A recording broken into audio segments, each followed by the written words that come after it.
Alright, welcome to Cat the Minion YouTube channel. My name is Teresa, but you can call me Cat. I have a new sign here that I don't think I've used on a video from my actual camera. Just trying to hold that there, right? So if you would like to contact me, my places of going to reach me for YouTube, PayPal, Cash App, Venmo, Cafe Press, and DeviantArt. Those sites, my username is Cat the Minion. If you want to hit me up on Twitter, it's the Cat Came Back. If you want to email me, it's the Cat Came Back at camp@gmail.com. And if you want to see me randomly post what I'm working on in my art, that's Facebook, T Kenyon Art. I don't see why we need consistency because they were all made at different times, and we're just going to go with it. And you can see the logo here. You can get prints with that. I should have thought this through better. Like this postcard that I got on my DeviantArt, you can get prints there. You can get merch like this picture of this necklace, but the actual necklace at Cafe Press, and some other stuff as well. Now, I'm doing a reading right now. It's going to be a channeling. I've done a few other ones. There's a playlist that I've made for those. And this one is going to be the Archangel Metatron. Alright, now he's already showed me what the spread is supposed to look like. And I'm trying to process it so I don't forget partway through. So I'll bring that out again later.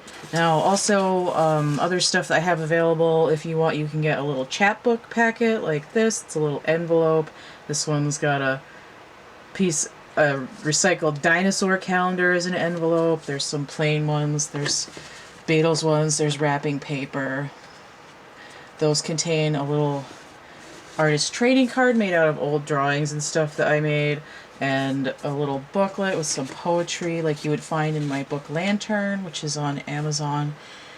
And I just turned it into a Kindle version as well, finally. I updated all the covers for my coloring books and for the paperback of Lantern. Some of the images and about the author things haven't updated, and I have no control over that, so if it looks like garbage,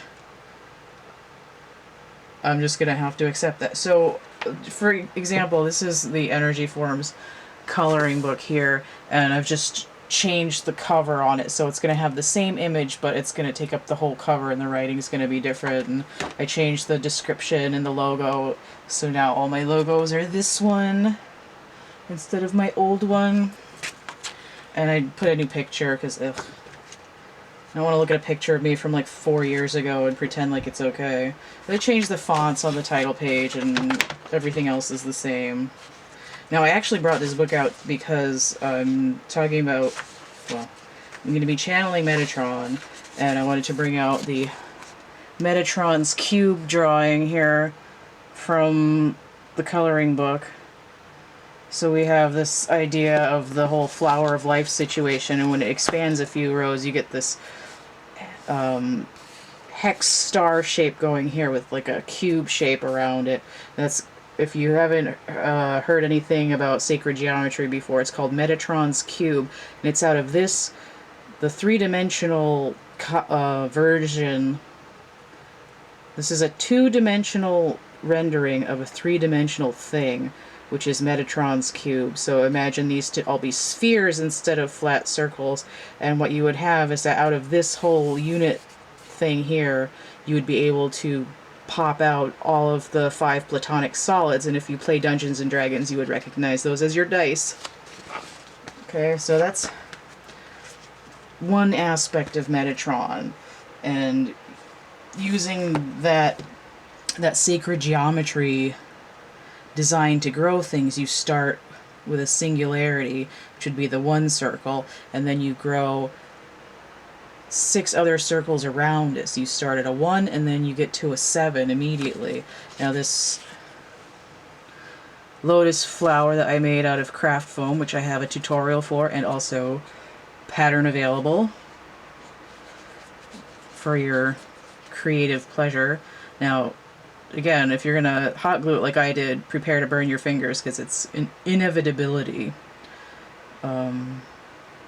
This is based on that same principle because you start with the center and then you grow it out. Each of these rings of petals has 6 in it, and it just continues that vibrational pattern. It's also the basis for the Merkaba, which is 2 intersecting tetrahedrons, and you see that again in this shape right here, in the center here of this work that it's called Come Together.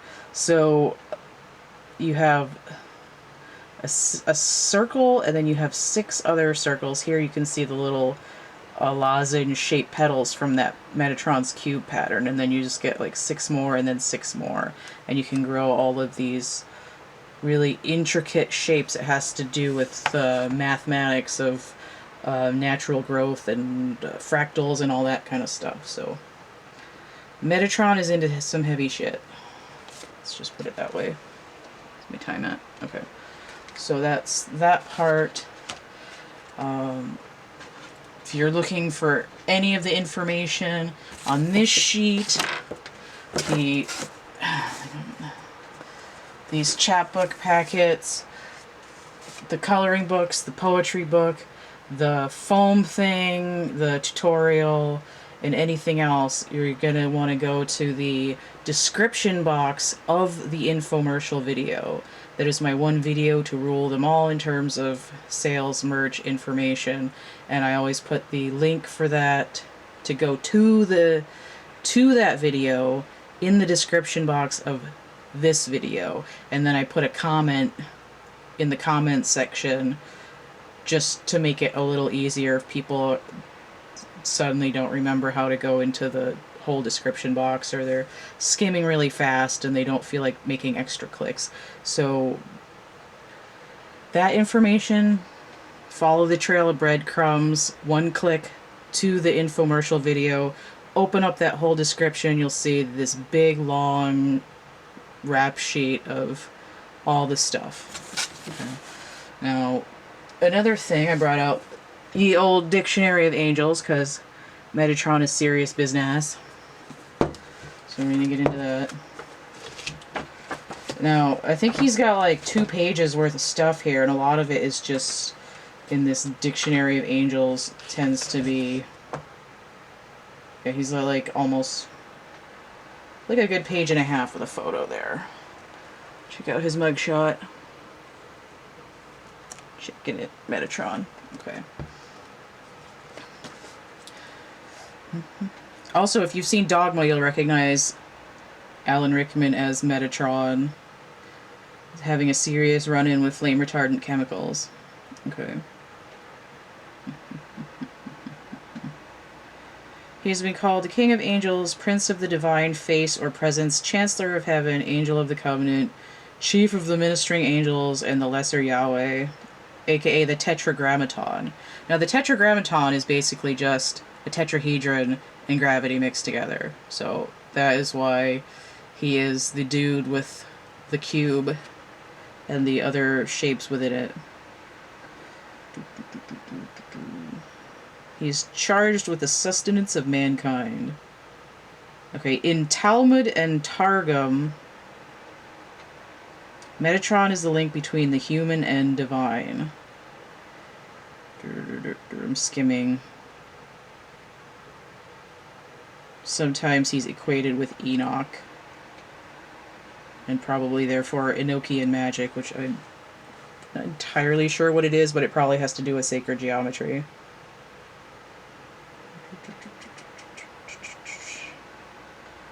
There's a lot of writing here. I'm not going to read all of it, obviously. Sure. It's like hangs out with Michael and Gabriel. Now, if you're somebody like me who doesn't actually believe in God, it gets a little bit weird if you're talking about angelic beings. but I think that it's basically any known extra-dimensional being that tends to interact with people a lot. And because these beings are operating on higher planes, um, they have access to a lot more like processing than we do, because we're stuck in a physical body, and our brain only processes linear time. We're only in like 3 or 4 dimensions at a time that we're aware of. We can't really, we can astral travel, but we can't like space travel kind of in our body by itself without a lot of work.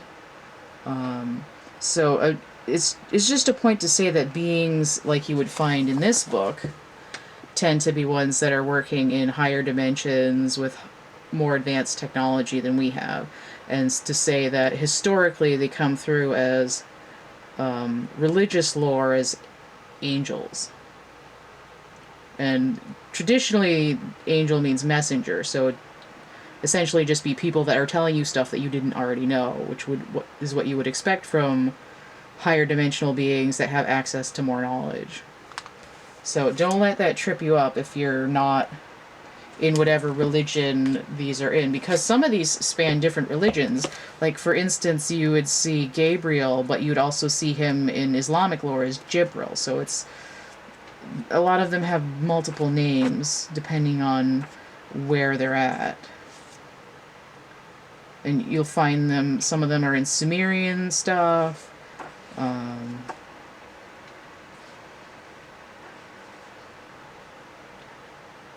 Trying to think if there's any other religions or lores that I can think of. And then sometimes even, I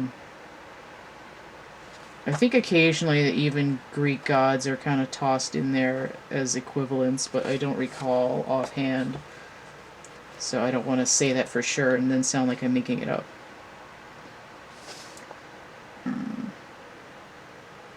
I'm going to just go back to skimming these paragraphs, because I really want to stress the kind of gravitas of what Metatron is.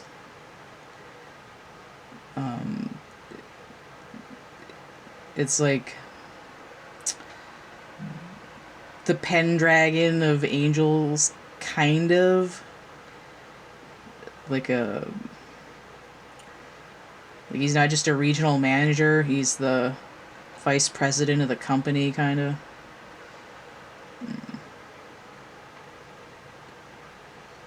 Yeah, I think, I don't want to skip ahead, I want to make sure I read this in order.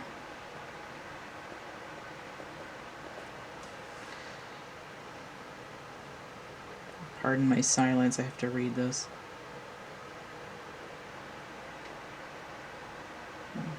It's also equated with Sandalphon, which I think Sandalphon is the guy on the Unity card, which is usually the Hermit, but I'd have to go through the whole deck, and I'm not doing that right now.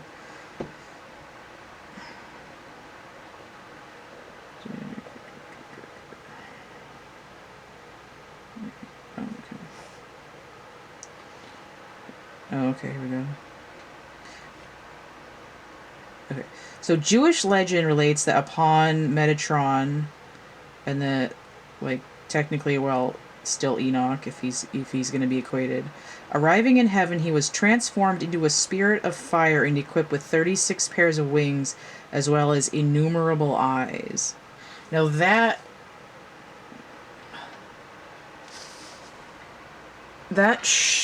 description is actually not like a dragon or a creature of any kind. It's actually sacred geometry.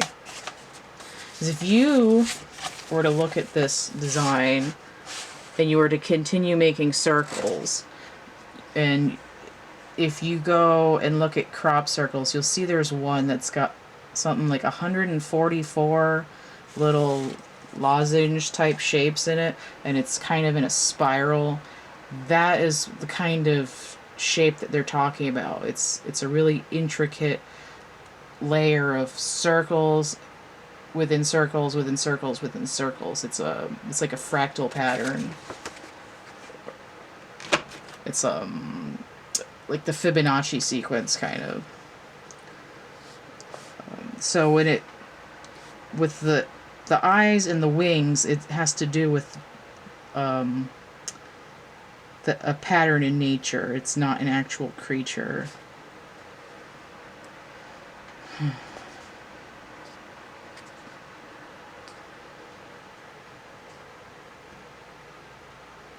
Let's see what else they got here. Yeah, they're relating him to fire again as well, and I think that has to do really with just like the generative, like energy coming from the solar plexus would be inspirational. It has to. It's like an idea, and it comes from intuitive and passion, and that's I think that's probably why Metatron is associated with fire.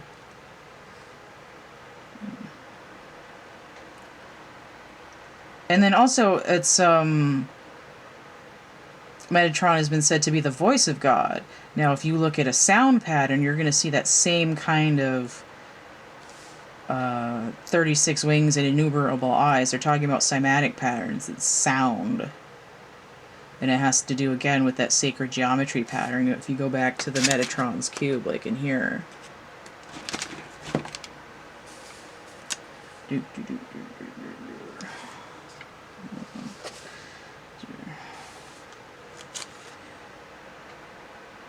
Oh, interesting. Okay.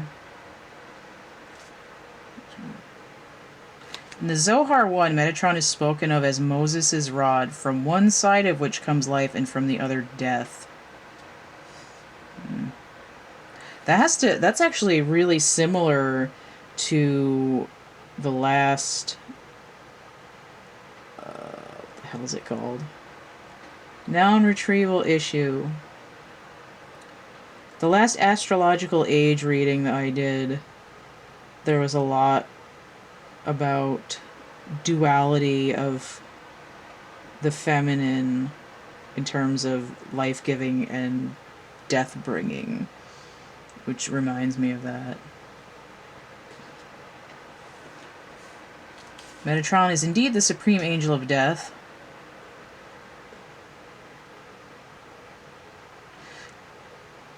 But I think that also has to do again with like a singularity, because the sacred geometry, that flower of life thing, starts from like a single point, which is really a sphere, and it expands, but it can also contract back into that single sphere, like holographic, which be this constant breathing in and breathing out. When it expands, its life, and when it contracts, its death. So that's also that.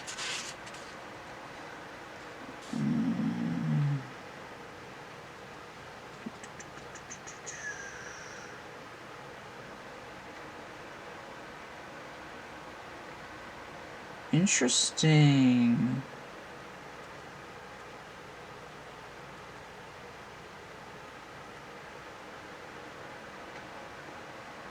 Okay. No, this... I'm going to restart. Okay. Now, if you've seen either...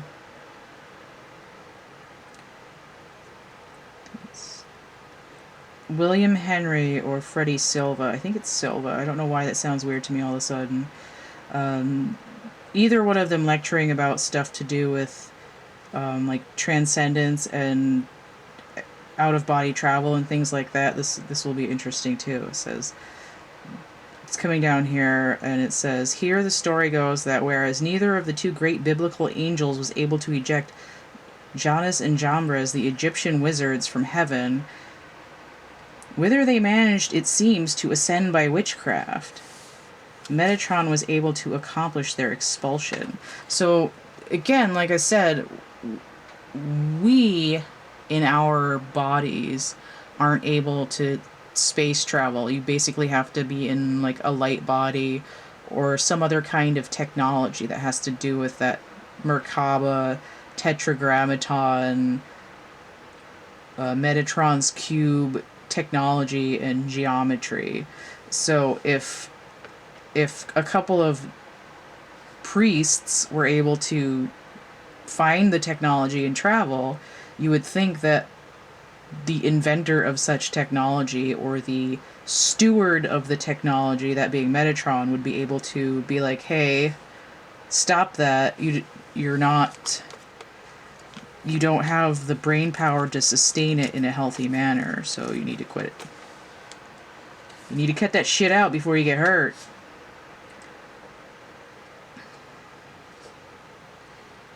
They're so intent on talking about how tall these angels are. It's so weird.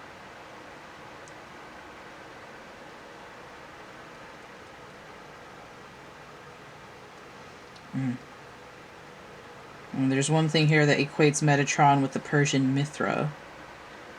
That's not... I don't think that's really that relevant.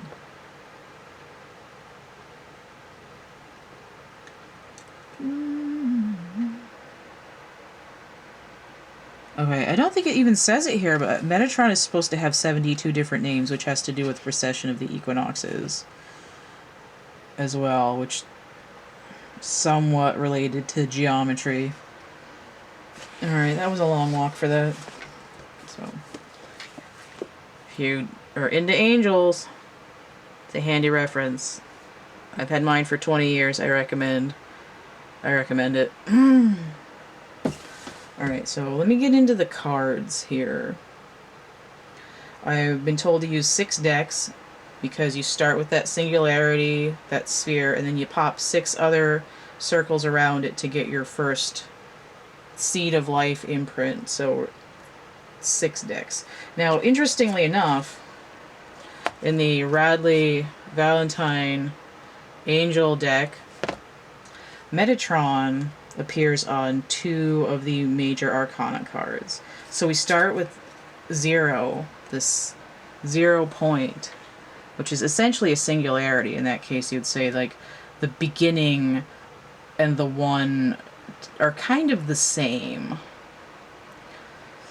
Now, in this deck, the Fool is called the Dreamer. So it's like you have to imagine the world into being. And here it says, a leap of faith, follow your dreams, unexpected opportunities. So that's the first aspect of Metatron. And it's kind of freaking me out. I don't know how focused this is. Depending on how large your screen is going to be. There's a golden dude up here who looks like Nicolas Cage, and it's tweaking me out a little bit. There's also a green unicorn over here. And the Fool and his dog Jack here, Jack my dog, are going through this portal here. And again, it's that nod to some kind of transformation, transport, teleporting, manipulation of dimensional properties, etc., etc. The other card that Metatron appears on is the 7. So when you complete your first iteration of those spheres, you'll have 7. Because you'll have the 1 in the center and then the 6 around it. It's, what's it called? Is it hexoctahedral? I can't remember. It's a vector equilibrium shape, but it comes out as 6 circles.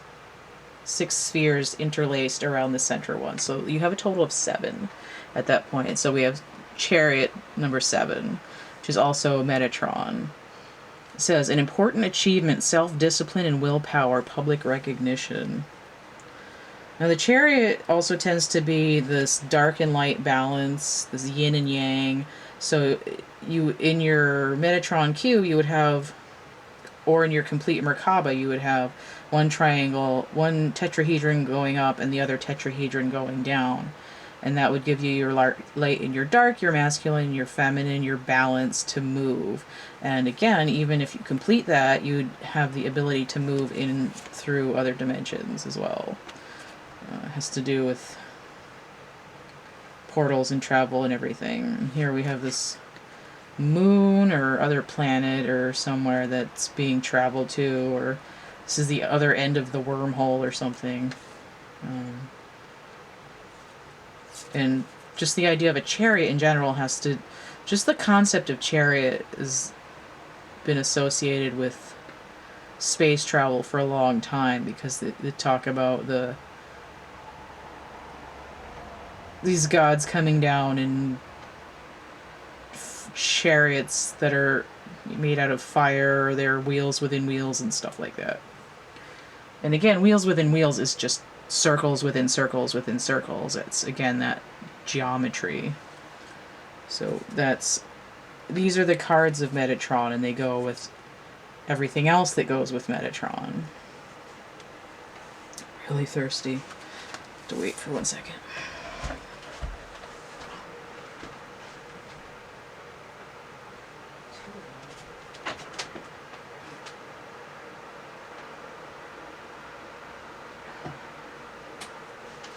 Alright, I am hydrated.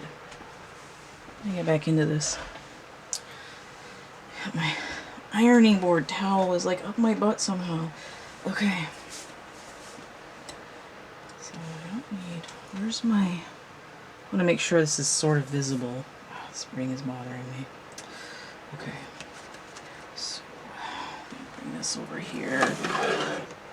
My broken gargoyle, and we'll hold this up here. Just to kind of... There we go.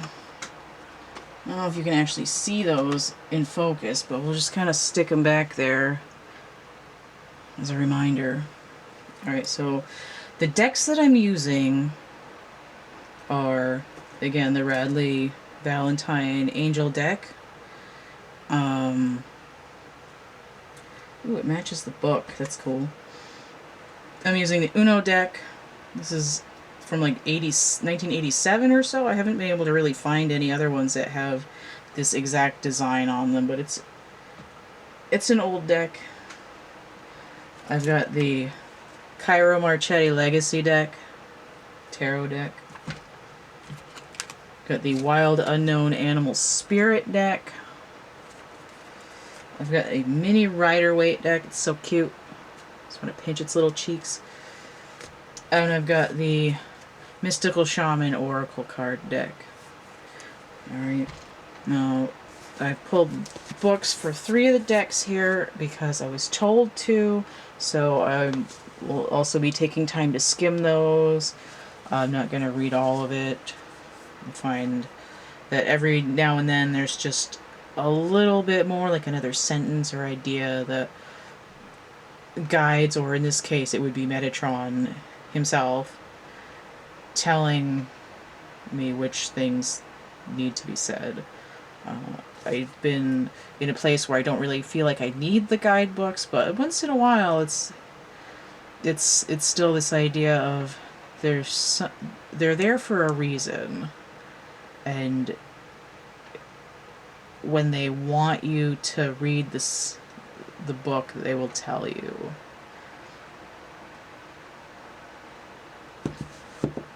And when they don't want you to read the book, they'll just tell you to repeat after me, and that's how it goes. Alright, I'm gonna... Alright, what deck am I starting with?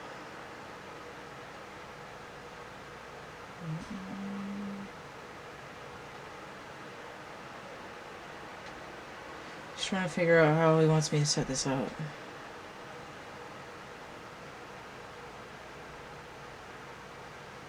Okay, so... Okay, I guess it's 9 spirit animals. Set in the screen. Okay. I did shuffle these and clear them before I did this, so I didn't... I'm going to shuffle that, so I didn't want 2 at once. I still didn't want 2 at once. Oh my god, are you serious? Throwing the cards at me.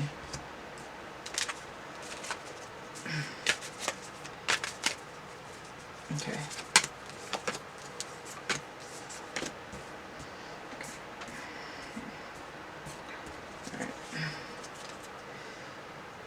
Where did I put the little friggin'... Oh. Okay. I'll leave those over here. Okay, so the connector. Which ones? No, this one. And...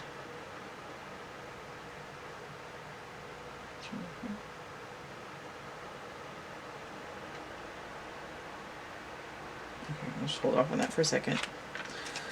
I could see the spread, but I wasn't quite sure how it was supposed to be laid out because there's 6 decks, but the cards are laid out somewhat differently. Oh my god.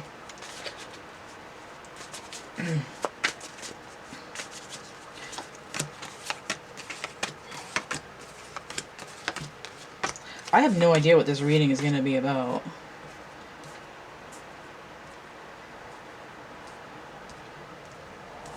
It's like a lecture that half of the frickin' thing is just the introduction. Look at me, I did all these things. Okay.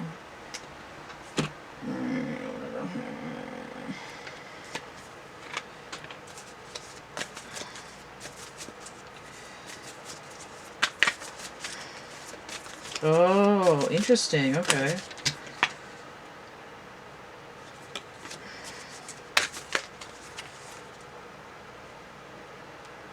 This is weird, okay.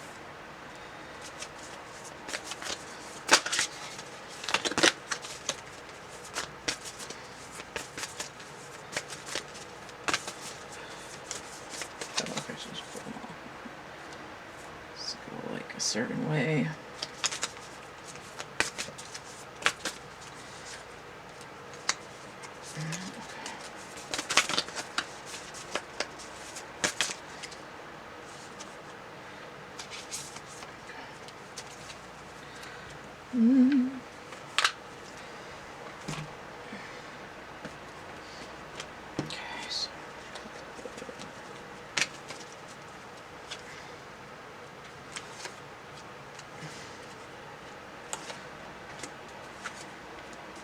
This is weird. I feel like I say this is weird a lot when I do readings these days, and I don't know why.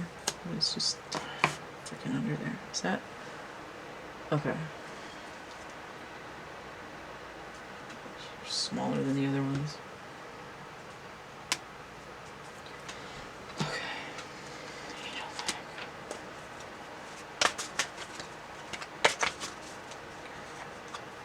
Mm-hmm.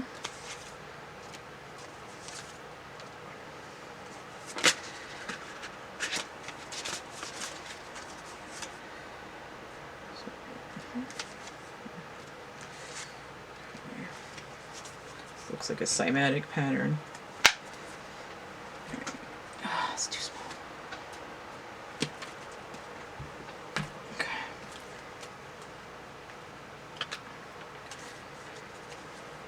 You're so teensy and cute. These are kind of the we had when I was little. It was about this size, maybe about yay wide. It was a deck of miniature playing cards, and they were Ninja Turtles.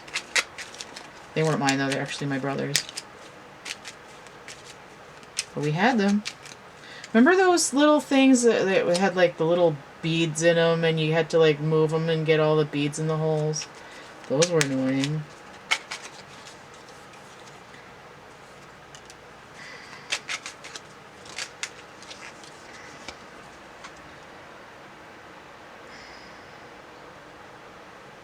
Where does that go?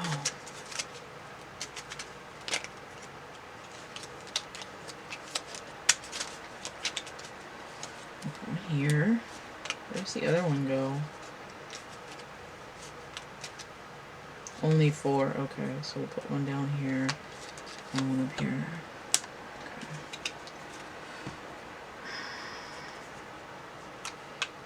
Okay. Alright. So, I still have no idea what this reading is going to be. More water.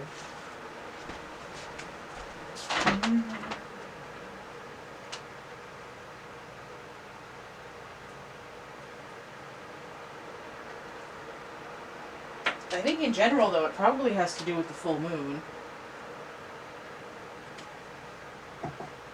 the Friday the 13th full moon. I mean, if you did a second iteration on your first circle, you'd have 7 and then 6 more, which would be 13, which would be a death cycle. So there's probably something being closed out. Okay. Now I have schmutz on my glasses. What the frig, actually? It matches the card, though. Alright. Where am I at? What am I doing? What is it? Who is it? Alright. Start at the 4 corners of the 4 horses of the apocalypse over here. Alright, so we've got Hanged Man inverted. Number 12. Going super cyan there. Is that on the camera? Super there. Hanged Man inverted. So I don't know where I got it focused at. It's probably good. It's a lot clearer than my webcam that I've been using more lately. Okay. The other one is 9 of Wands inverted.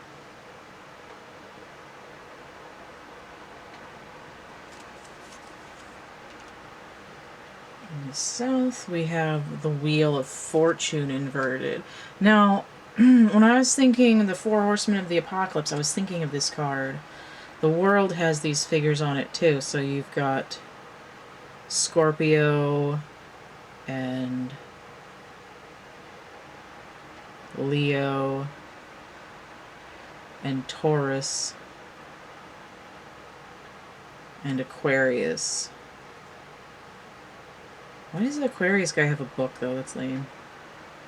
Should be water. He's reading about soil hydrology. Oh, they all have books. My bad. They're reading Enochian magic. Alright, so we have the Wheel of Fortune in reverse with iterating this 4 corners of the world, the markers of the precessional cycle.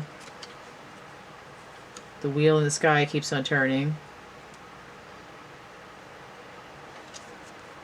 And then we have the star, finally something upright. So Aquarius again. This time it's a naked lady pouring out some water.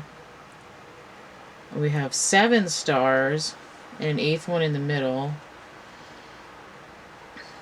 So I see this as saying we're starting our next cycle.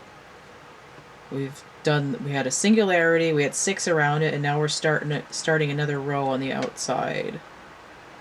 We're creating a new layer in our growth, in our expansion. Alright. This is also the Wish card. And then we have the water here, we have the waves, and we have, again, that idea of the Metatron's cube is also, it's sound, it's like pattern, it's a wave, and then we have ripples in here, so it's you know, when it hits there and it splooshes and it makes the noise, and then you have the ripples. So you're making a splash, there's a big to-do, people can hear it when you're starting your next... Right. I forgot to check the time because my camera only does 20 minutes at a time because it's not a video camera, and I had to redo part of this. Trying to get this focused because I don't like it when the background is blurry, but I also don't want... I noticed that when I was holding these up that they were fucking like not right. Okay, that's better. So I'm gonna hold it about here. Okay, so I was saying that we have this idea of like cymatic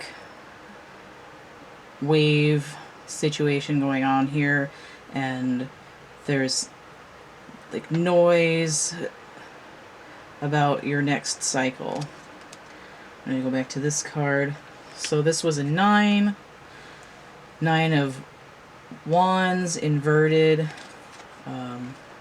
So we've been hanging out for a long time, we were feeling burdened, and I have to redo this whole awesome part where I was talking about how My 9s in the minor arcana for me are like half wish cards, because the star is a wish. So in particular, 9 of Swords would be like a half nightmare. This is a 17. I mean, they can also be like a half moon, but usually just the associating... I think I usually associate more pentacles and swords with the moon card in terms of being a half of something, but it's like 8.5 rounded up is still 9, so I technically these are my half wish cards. So we have a 9 of Swords would be like a half nightmare, a 9 of Cups would be like a half dream. This would be like running down a dream, like Tom Petty. And then the... Or was that the Pentacles one? Oh, I wish I had remembered what I said a few minutes ago.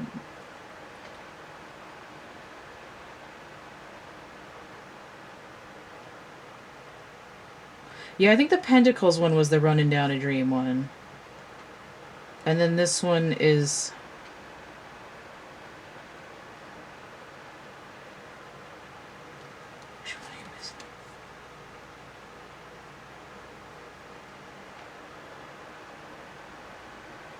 Yeah, I think this one would be more daydreaming. One or the other. Can't remember what I said. So anyway, this guy here is... He's been holding the fort for a long time in the old cycle. He's like, the hell, man? Like, dude. And with this old cycle is ending. It's complete. We went from 9 over here to 10 down here. It kind of... This is upside down, but I still see it as moving. It's like, okay, we're done here, so the rotten cog just breaks on the wheel, and it's like, whoop, do, and swings it down with movement. So normally the wheel inverted, you think, oh, it's not moving at all. But to get out of this cycle of just, like, when is the cavalry coming in? Like, what the frig? It's this idea of swinging deep down into yourself to be able to bring up the truth and speak it from within. So we have a lot of green and blue here, which is heart chakra and speaking. So being able to utter and to create these waves with your truth will set you into this next cycle and give you that dream that you've been chasing. And oh, okay, yeah, so this guy, he's been standing here for a long-ass time, and... I think it's a road... What is that lyric in Change is Gonna Come? It's been a long something, and a change is gonna come. This guy's been waiting for someone to really get him going. And also, the Hanged Man is usually the guy swinging in a pendulum. That's why he's dizzy. He's microwaved his head. He's, like, exploding with the light. And he's in this, you know, he's no longer just swinging in the breeze here. Getting this energy from the star card pops him back around, and we see the stars floating here, like his head. He's matchy-matchy, he's got his blue on, he's coming all the way up from his root chakra, deep in the depths here with this emotional speaking energy, and he's clear-headed. He might be a little dizzy still, but he's got a good foundation here now on this first cycle, and he's building more stuff. Okay, so I think that's about where I had gotten before I forgot to check how much time I had left on my segment. Okay, so now I can start the next layer. So I'll get these all flipped over before I start talking about them. So we have the Five of Wands inverted. Now, it's inverted, but upright it says competing goals, bothersome details, and conflict with others. We have Justice inverted. Now, this deck has it as an 8, and other decks it's 11. So we're just going to... And in that way, it's... Justice and strength tend to flow back and forth, like... like they're connected in different dimensions that are right next to each other. Alright, so we have Justice here, Archangel Raguel. Fair and just decisions, do what you know is right, stand up for your beliefs. But it's inverted, so that, I mean, your convictions lack strength. We'll get into that in a minute. 10 of air, inverted. Now, upright here it says, the end of a difficult situation. Embrace the change and expect things to get better now. Recovering from an addiction. Alright, but it's inverted. Let's look at it this way. Doesn't really matter though. So 5 of earth, so we've got code switching in the corners here. So, I just want to make sure you can see my hand. Alright, so fears surrounding money, the wisdom to accept help from others, uncertain self-employment. Right in the feels, man. Okay. The sun, Archangel Uriel. Happy outcome, brilliant new ideas that lead to success. Have confidence in yourself. Okay, now this is interesting because that first layer flowed clockwise. And now this one's doing this like squiggly U shape, you know, like in the middle of Stonehenge where there's a U. And that has to do with the, like, the ground current. The ripples. Okay.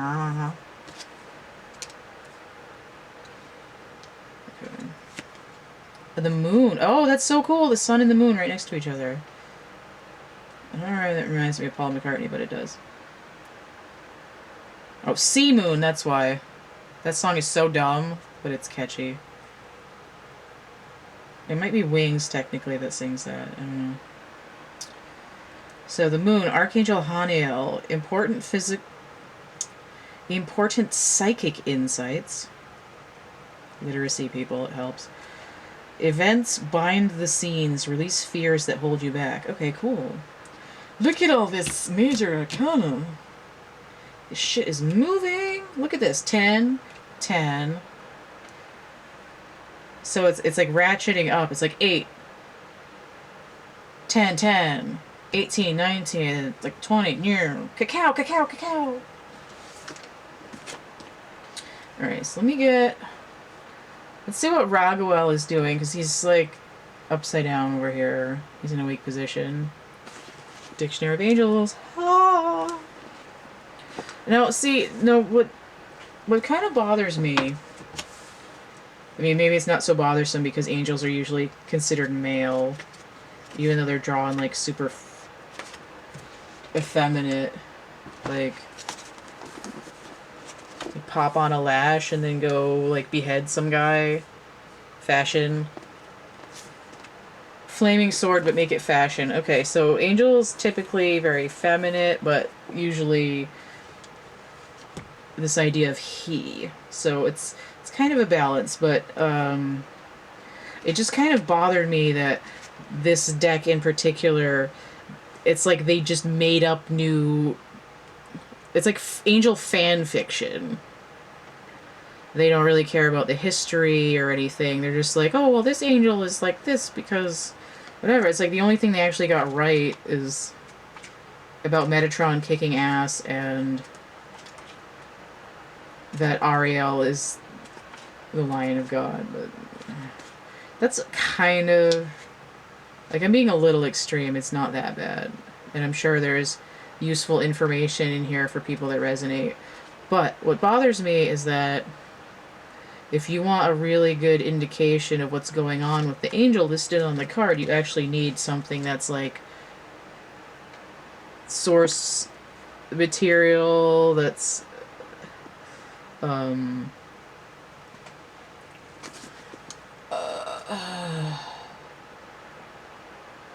like eyewitness reports, whether people were like stoned or drunk or what. Experiencer reports. That's what we want. We don't want fan fiction. So let me just get in here and see what Raguel is up to.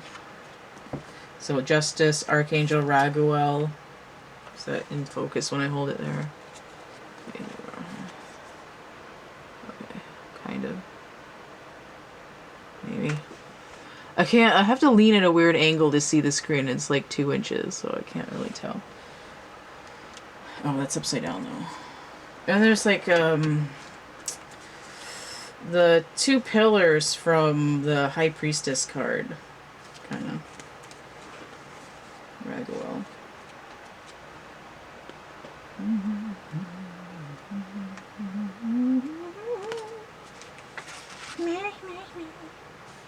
This is gonna be a long ass video, probably. Raguel. Where the hell are you, buddy? I can't find you. Oh, here we go. Okay, so it says Raguel is one of the 7 archangels listed in the Enoch writings, and if you remember from reading Metatron, it's sometimes equated with Enoch. And then you have this idea of 7 again, like the singularity in the center, and then the 6 on the outside. Earth angel.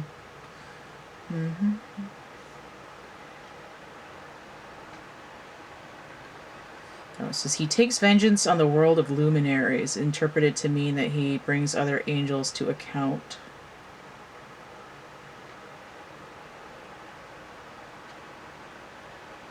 Skimming.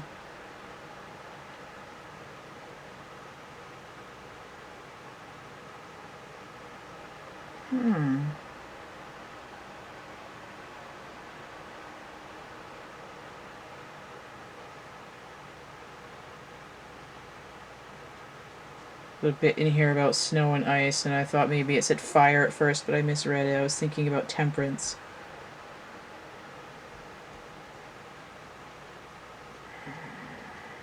She says that he's sometimes equated with transporting Enoch to heaven, which again has to do with that technology, that sacred geometry technology, which would make sense if he's showing up in this channel from Metatron here. Alright, so we'll go into Uriel here over on the Sun card. Oh, alright, I have to do Haniel first because the moon comes before the sun, even though it's the horseshoe shape. Let me get to Haniel. I remember reading him recently.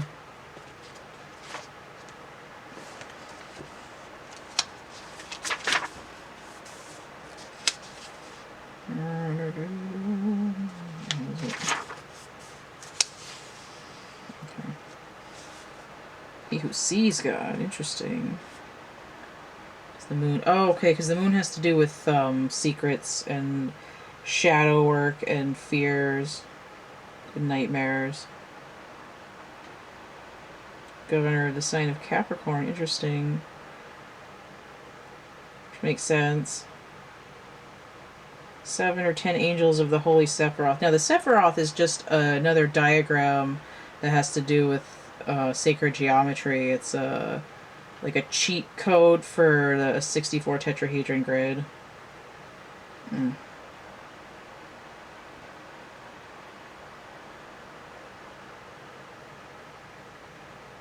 Interesting.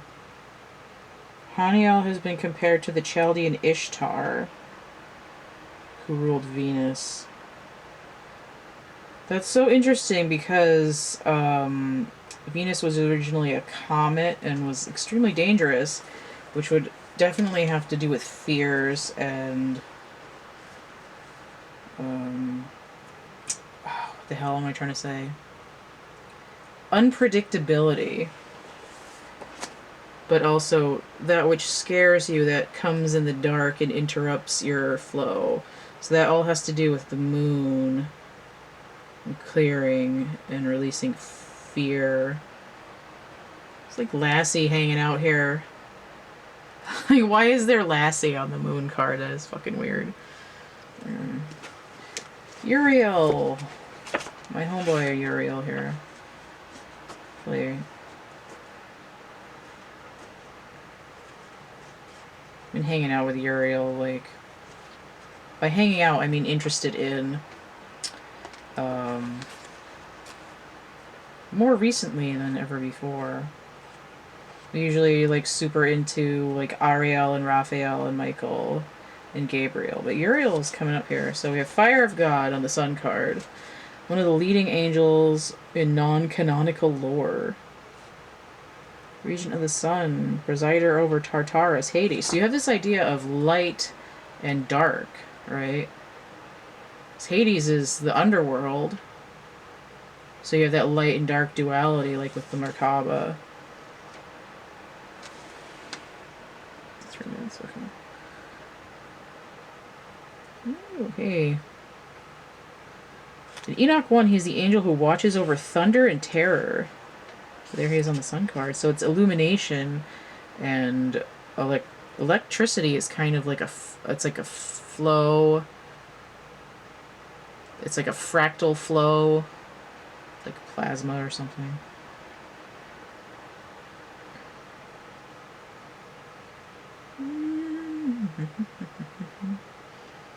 He's got a lot of paragraph here too. It's just going to take me a minute to skim through it.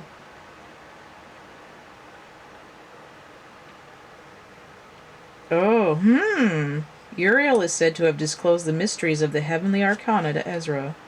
How quaint. Oh my god, dude, why do you have so much writing in here? Uriel, who gave the Kabbalah to man, which is a lot to do with numbers, again. Math, fractals, geometry. The Regent of the Sun. Okay, so... Dryden, the state of innocence, pictures Uriel as descending from heaven in a chariot drawn by white horses. Chariot. Related to the sun, so that's probably the sun back here. And then you have this idea of, oh, what was Apollo's kid that frickin' took out the sun chariot and burnt everything? I don't feel like getting my, Egyptian, not Egyptian, Freudian slip there. I don't feel like getting my Greek encyclopedia from over somewhere, but... Remember that kid? Burnt the whole goddamn ground up. He wanted to be like his daddy. I'm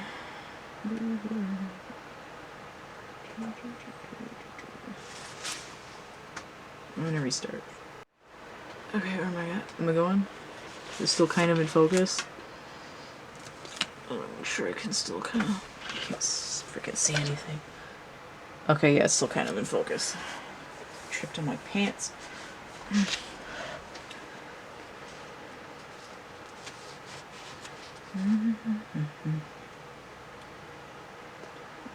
He's got a lot of pseudonyms too.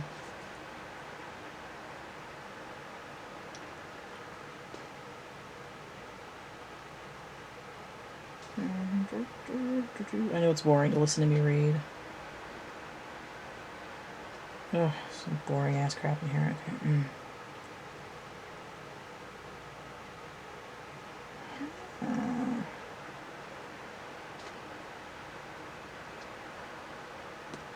This is just like...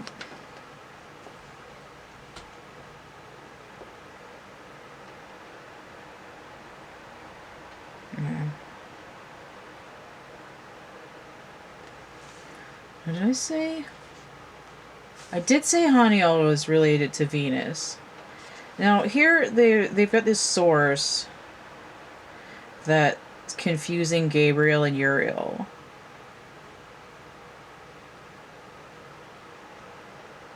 Now, whether, depending on who it was, whatever. But in the Zohar 193b, your source here, it says, reports that Gabriel, or Uriel, depending if they screwed it up, came down in a flame of fire having the appearance of a burning serpent. And Venus was originally a comet. So, there you go. And then you have the idea of lightning. So, in that way, you see that the moon and the sun are linked just as they would be from our point of view on Earth. It's like the dark and the light, the feminine and the masculine, they're constantly in balance, even though they're a different card and concept. It's like getting into your fears and shadows and the darkness and being in it and not running away from it, and then you have this great illumination of like internal fire. And strength, which is missing from here. Ooh! Ooh, do, ooh, do, 8 in this deck, but 11 in other decks. 8, 11, 19, the sun. So these two are related as well.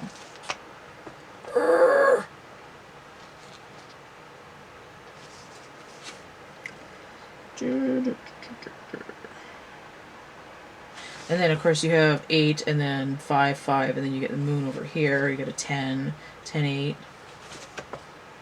Tenacious. Oh.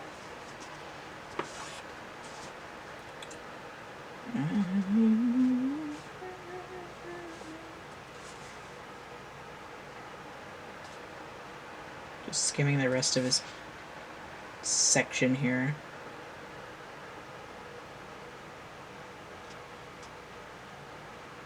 It does mention the Day of Judgment here, which is interesting because Judgment 20 comes right after the sun. Yeah, that's enough of that. Okay. So we'll go back to that if we need to. Okay, so we have change of coming out of conflict paired with having to face your fears surrounding your material world. Inner conflict in the way that you deal with the material world. This is what the moon card is trying to clear. We have this 10 of air. Now here we have unicorns kind of trampling about. They're on a stampede, and normally the 10 of air is the 10 of swords. Is a dude with all the swords stuffed right in his back. Alright, it's not in the not in the acupuncture way either.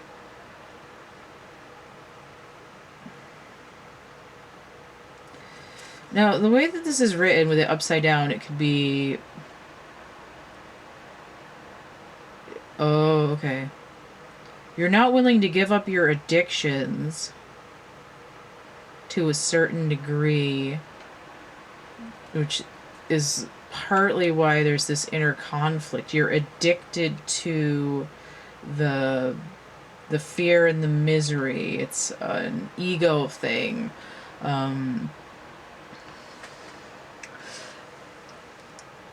You get addicted to depression, and in that way it feeds your ego of lack.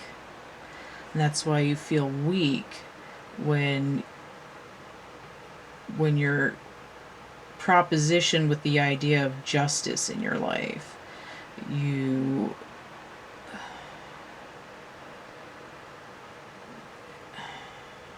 waiting for the words to solidify here. The ego demands that you think that you're not worthy. But the conflict arises because the passion inside you wants to come through like the sun. And what's blocking it is this addiction to fear and pain. Which is, you need this plasma bolt to the brain stem to get into the depths of this shadow to bring justice to the situation, to have strength over the ego.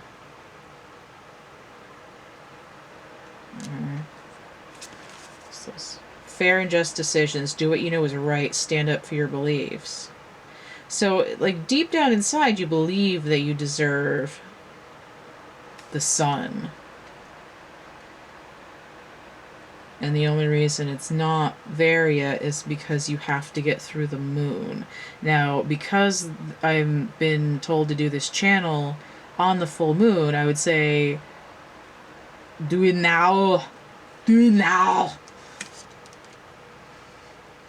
Get in the chopper. Okay. Get yourself to Mars. Alright. So, I'm going to do the next layer. I could do a better Arnold, but I don't feel like blowing out my throat right now because I still have more of the reading to do. So just pretend that was better. Why did they even friggin' tell me to bring this out if I'm not going to use it? What the hell, man? The Uno cards next? Or yeah, the Uno cards were next. Okay. Thirsty. Okay. So, there's a clock. Counterclockwise. Starting from the bottom. Okay. So we have 3 of swords inverted. 2 of swords. Oh my, are you fucking kidding me? Ace of swords. 9 of swords inverted. Are you fucking kidding me? That deck was shuffled.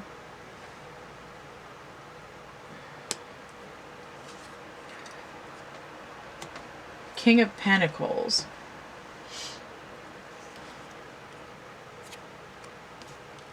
Six of Pentacles inverted. 6 of Swords.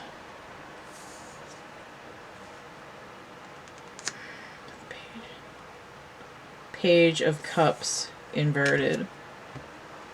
Okay.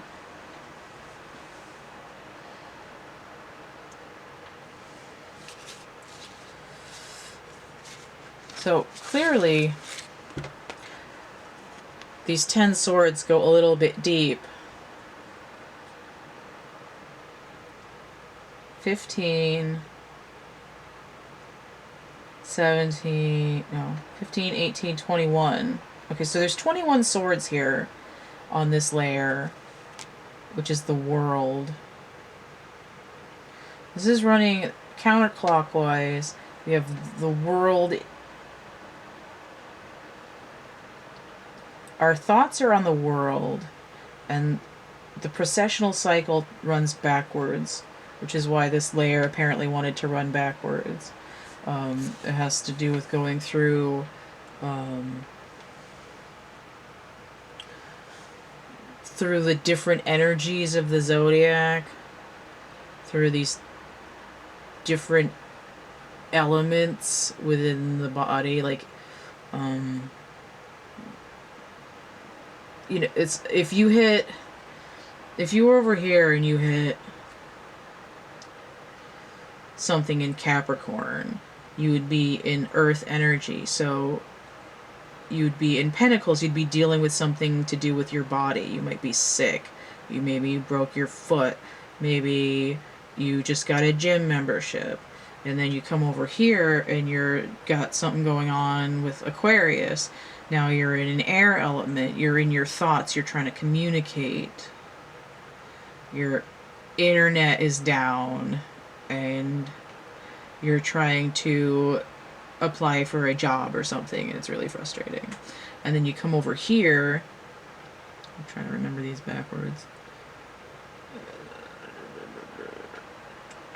Pisces. So you get over here and you got something in Pisces, and now you're in water and you're trying to figure out what's going on with your feelings, what's going on in your emotions, you know, like how do you feel? Like, are you sad? Are you angry? And then you come over here and you get into, I think it Aries. You'd be in the fire element, which is wands. So you'd be, what's your inspiration? What's your gut telling you? That's what happens when, you know, energies for us move into different zodiac signs, which has to do with this time clock. It's moving through these different things, working on different elements in our life. And I think that also has to do with, it probably has to do with the houses in astrology. I don't know all that crap yet. I just, you know, I'm still reading the book, but I'm assuming that kind of concept is what the houses in astrology basically do. It's just, it gives you like a specific part of your life. But here it's just working on like body, mind, spirit, you know, feelings. Okay. And it looks like our mind is on our mind here in this row. So I started here. We have a 3, 2, 1 countdown, and then we pop back into this 9 energy. But the 3 here is inverted. It's like we're giving up this heartbreak of the not good enough from the last cycle. So if we hit a 10 and we have a 3 here, they're both inverted. We're saying, okay, now we're hitting this death cycle. We're trying to kill off this ego moment by moving into a new building phase in our life. But you have to get through that moon energy first. So we go from 18, we have the idea of half of that's 9, and then we have this 3, which is the root of that is heartbreak. Okay, so then we pop back into like the upright energy, and we've got 2 of swords, which is it's a training. It's like high priestess training. Okay, it's like a lower energy version of that. You're trying to weigh up 2 decisions in your head. You're practicing using both halves of your brain a little bit more. You're allowing other perspectives into your mind so that you have a better ability to evaluate what's going on with you. If you only say, oh, everybody's out to get me the whole time, you're going to be in this very fear-based energy. But if somebody comes along and says, well, what if they're not out to get you? What if they're just so wrapped up in their own bullshit they're not even paying attention to you? Then you're like, oh, what? Nobody's out to get me? That's a new concept. I have to think about this now. Maybe it's not so bad. So then we go into this Ace of Swords energy where, like, light bulb. Where the fuck did he go? Fuck is that asshole? Light bulb. I've got a new idea. I've got a brand new pair of roller skates. You've got a brand new key. Okay. And then we get this 9 of Swords inverted, which is, you know, heartbreak rolled up exponentially, squared, nightmares. But here we're waking up. So we have the Moon card was upright, the Hangman's waking up. We're waking up out of this nightmare. We're not doing this self-fulfilling prophecy where we're cutting ourselves off at the knees in terms of our thought processes. So we come over here and we got this King of Pentacles energy. So it's like saying, if you change your perspective and pull yourself out if you pull yourself out of your own ass, you go from the 5 to the King here. Okay? 5 and 9 is 14, that's a King. Balanced.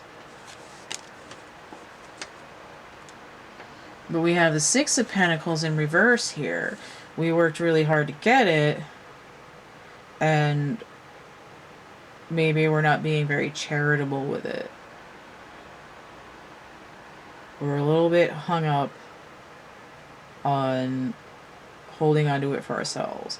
And you see there's this sort of judgment energy, 14 and 6. Or you have a 1 and a 6, which is 7. So it's like you got into this place, but your movement stalls out all of a sudden because you're afraid to let go. You're afraid to let any of it slip through your fingers once you've gotten it. You know, like once you've achieved enlightenment in terms of moving up to the next level, you're gripping it so tight that you're preventing any more movement whatsoever. So then you have to go back into your thoughts and like, what the hell is going on here? Like, I sailed away from the bullshit. I turned my 9 upside down. I went into 6. I'm moving away from the things that no longer serve me. I'm coming out of Hades and the boat, and I'm coming out the other side. I'm sailing away from the Phantom of the Opera and the underground river system, and you can't find me anymore.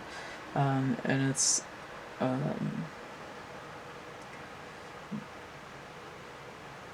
like, I moved away from that, overthinking, like, what am I doing wrong at this point? Like, because this stall out, you get 6/6 here. That's like hangman energy again. So even if you level up, you get into this next cycle where you come into this stagnation that you still have to work through. So it's like, when you level up, your problems don't really go away. You're faced with a new challenge, which is to stay in a flow. So we have the the Page of Cups inverted. So Knights are the draw 4 wilds. Okay. Page of Cups inverted. At this point, you suddenly remember it's not... All work and no play makes Jack a dull boy. I've thought about what was holding me back. I've been really passionate. There's... None of these cards have any emotion in it except for this one. It's like it suddenly dawned on you that even though things are starting to go better, nothing's going really better in your feelings. You want to complete something and start over with this sort of 1/11 energy of a page, but you're a little bit off your head. And I see this as another Hanged Man. Like, I really want to be the Page of Cups, but I'm stuck in this 12 again. Okay. I forgot to check the thing again, and I also dropped my thing on the floor. Okay. Yeah, so I don't remember if I said anything after it, but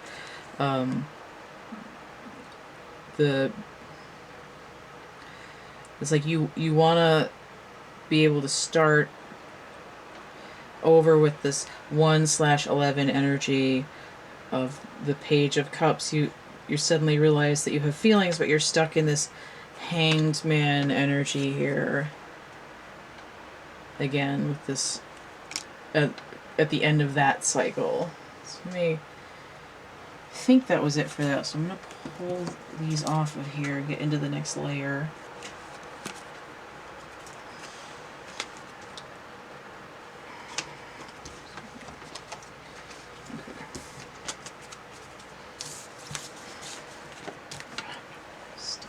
Okay.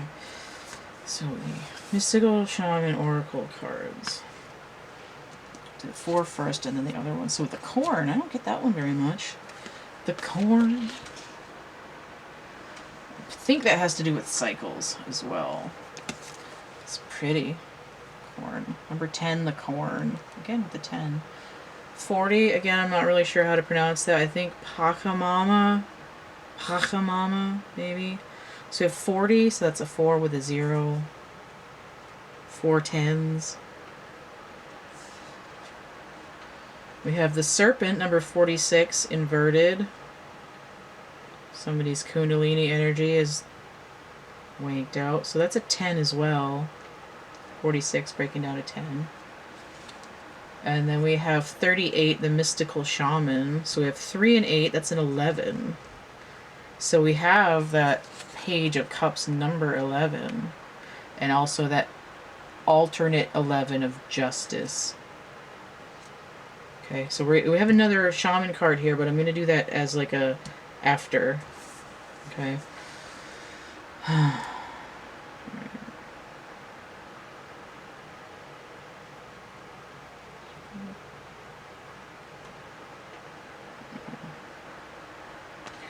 So I see this as like two sets here. We have this 11 and this 40. So 4 is that foundational number, like the leg here, 4, foundation. And then 0, this Fool Dreamer card here, that singularity. So we know for a fact that we're starting off this next cycle by reworking the foundation of, with this 11, I would say emotions. Our energy isn't flowing. We have a block here. We're trying to complete something. We have this energy of 4 and 6. So this idea of making a choice, of holding back and moving forward in your foundation to complete something, to get this growth and complete this cycle. Skim these cards real quick. So let's start with 40. More on it.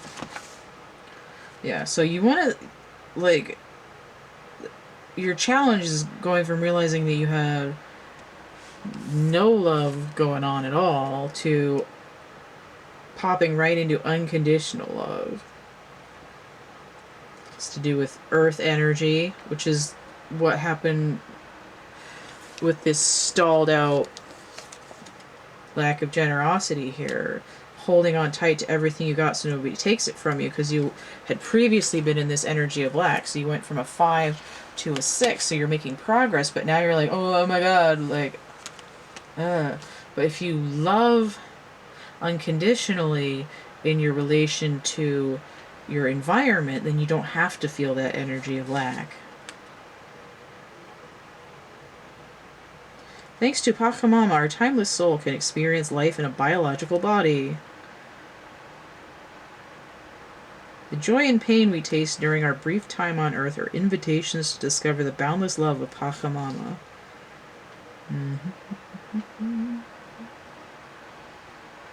Okay, so this idea of being grateful instead of being stingy, of like the more grateful we are for having things, the energy creates more abundance, instead of just being angry ahead of time that somebody might take it from you. Okay. So let's go into the serpent here. This one's going clockwise, I guess. I don't know if I held that up yet. So this is the serpent upright. In focus. Okay. And then it was inverted, which means, doesn't mean negative, it just means that there's work to be done in that specifically. It's, you need medicine for your illness. 46.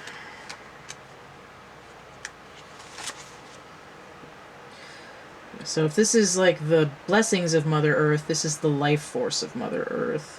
And again, the Kundalini, so it has to do with lighting up all of your chakras, of dealing with your root problems and opening your heart and being able to speak, and, you know,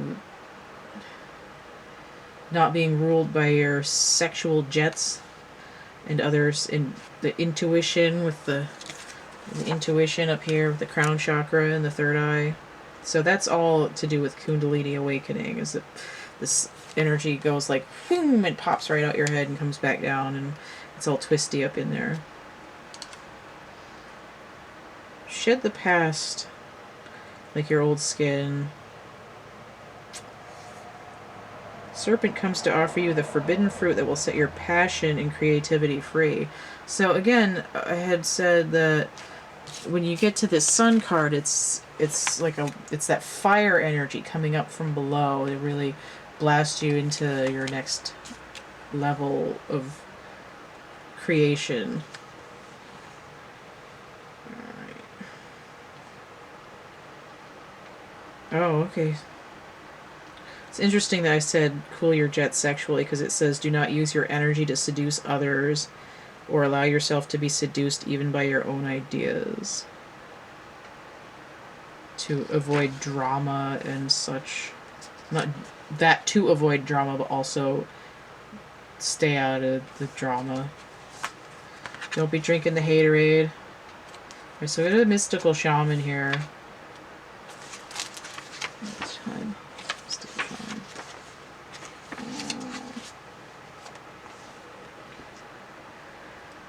Oh.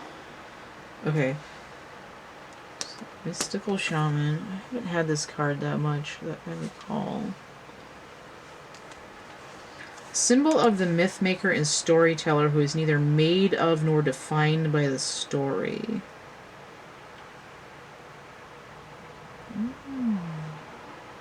So, okay, so you can dream a new story into being if you're not tied down to it in particular.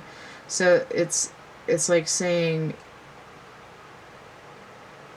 wishing, but in this way the wish is like a vision quest of your possible reality. Like you could create a new dreamscape for your future by not clinging tightly to one particular path.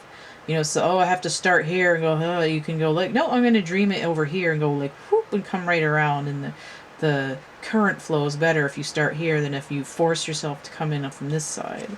That's kind of the idea that I'm getting here. This is the symbol of true alchemy. And I think I had mentioned that before when I thought the angel book said fire and ice, but it was just talking about ice because it was temperance. And then I'm not using the deck here, but I think it's the Syrian Starseed Tarot, the temperance card is called alchemy.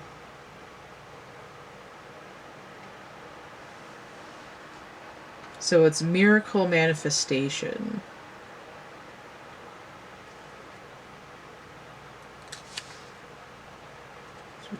I'm just skimming this to see if there's anything else important.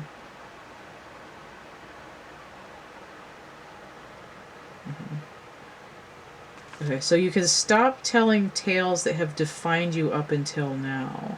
That's this card right here, the Six of Swords, sailing away from all that crap.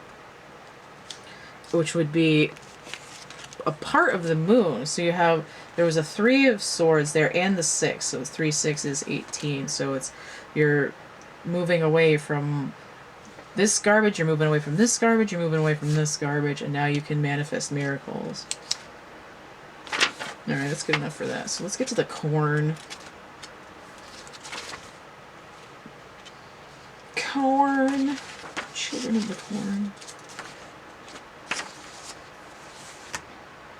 Okay. Tangible abundance. Material prosperity. So instead of being stuck in this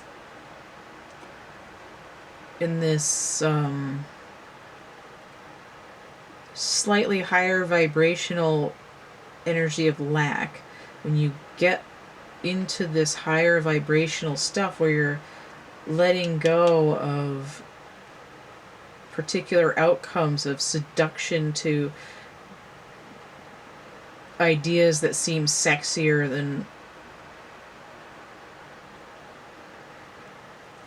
It's like the grass is always greener on the other side. Once you let go of that, you stop trying to hustle yourself a better deal and get into your alignment with yourself, and then you'll be able to really open up your energies, and then the abundance will flow in, and you won't have to be like, oh, yeah, but it might disappear. So the corn, where was I? There is more than enough. Ah! You planted a beautiful field of dreams and worked hard. So if you build it, they will come. Go watch that movie. It's so good.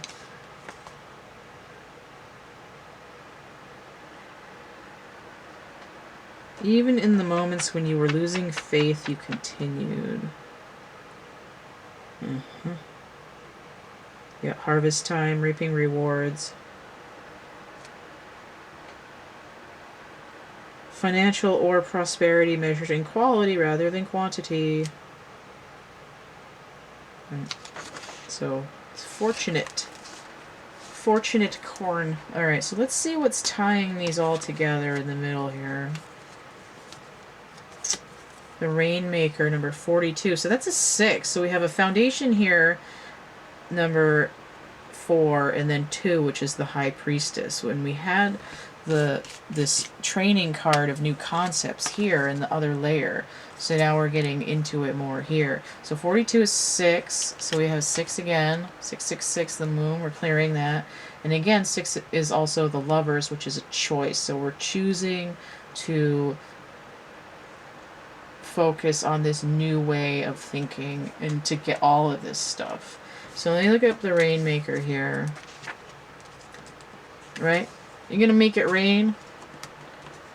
Abundance. Like literally rain corn. It's metaphorical. Metaphorically speaking. So again, we have Master Manifestation. Getting in touch with nature. It's like a very, I don't want to say earthy magician, but it's, I feel like there's a bunch of different cards in this shaman deck that are like magicians, which would make sense because it's shamans, but it's that essence, like a different flavor of magician. When the power to co-create is used with integrity, great beauty and benefit flow to all. When this power is used for personal gain only, everyone suffers. Which is what happened in the last thing. You're in the King of Pentacles energy, but you're greedy, and in that way everyone suffers. And you end up parched because water is feelings. So your feelings, your emotional body is dry desert, starved to death, and you need this water to flush it out.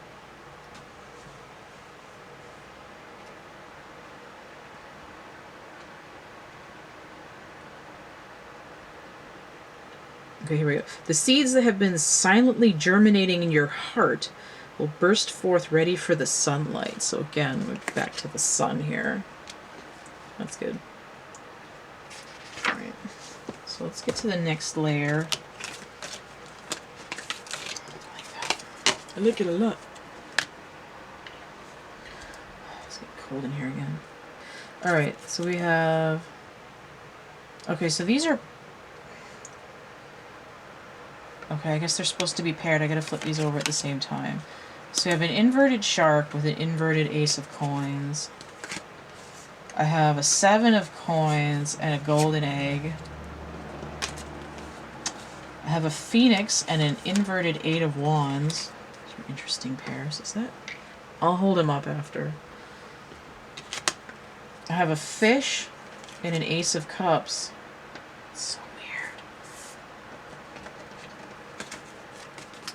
I have an inverted eagle and an inverted 2 of coins. I can already tell what some of this is going to be about. Oh, it's so cute. Water kitty. It's an otter. Inverted, but with the magician. But that had just been saying. So we have an inverted dolphin and the 9 of coins. Still not a whole lot of feeling. Dragonfly inverted and the Knight of Wands. And then I have horse. Psychic horse. Maybe it's Maybelline.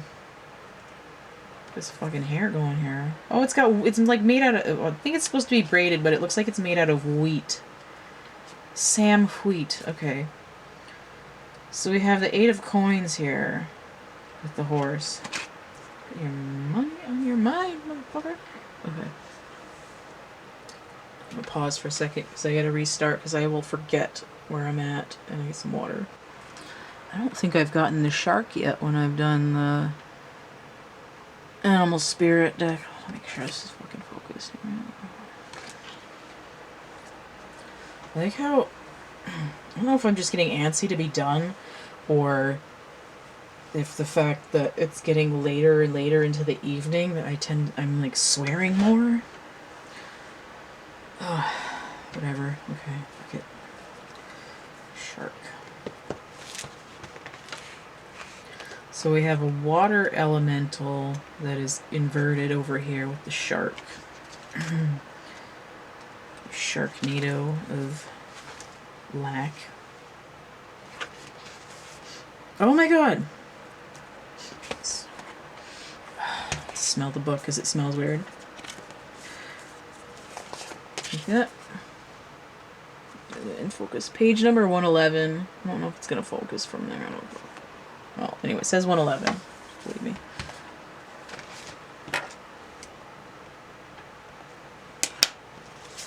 Okay. Oh, okay. So the shark has to do with directness, exposure, revealing true nature and desire. So in the wild, a shark is basically just like predation 101. Hunt, kill, om nom nom. Let's see what else it says here. Oh, it's only dangerous when you don't acknowledge it. So it's like the elephant in the room, except if the elephant was Stephen King's It. Something big needs to be exposed.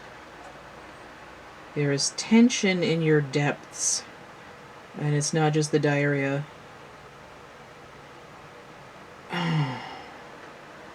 Okay, so you're hesitant to be honest.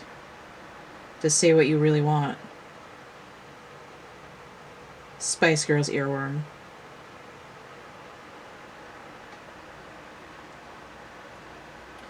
Okay, you may be continue to pretend that nothing is wrong. But it's like circling you, like it's gonna hunt you down. So if the shark was upright and in balance, it would be intriguing, captivating, and mysterious. But here, it's sneaky, it's destructive. So what you really need is honesty. And go listen to that Billy Joel song. Or the Jane Oliver one, because they're different. So the truth, the mysterious truth here, is a new start to how you deal with the material world. Alright, remember this is coming after that layer of all the manifestation. You're afraid to say that that's what you really want. I want to be abundant and not be afraid to have it. It's like I'm addicted to these things. I'm addicted to shoes. I'm addicted to my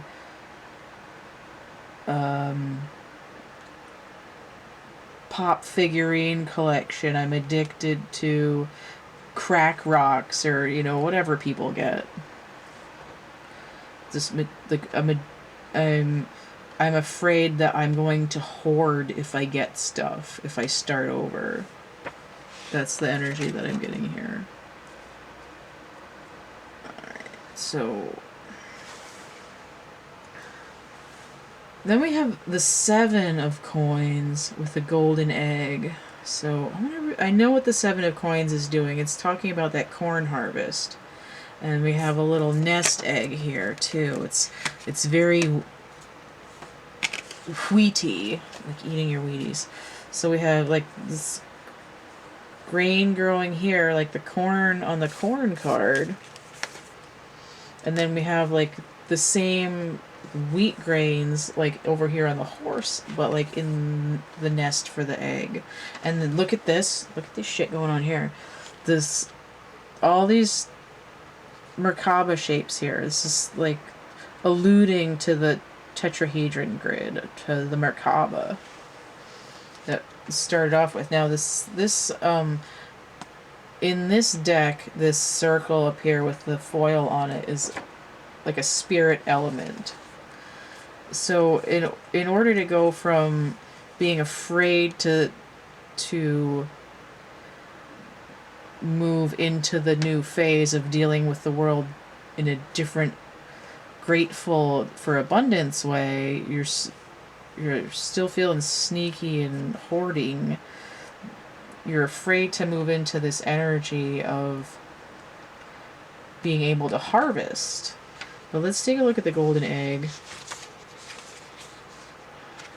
What you're thinking. Okay, so when you get into this master manifestation, this is talking about the heart chakra. Now it's golden here, which also has to do with that sun fire, but it's specifically the 4th chakra. The home of the self or the soul. Your inner guide sits there in deep meditation. Ooh, do I have that one on here? I hope I have it somewhere in here. I fucking better. Be stupid if I didn't.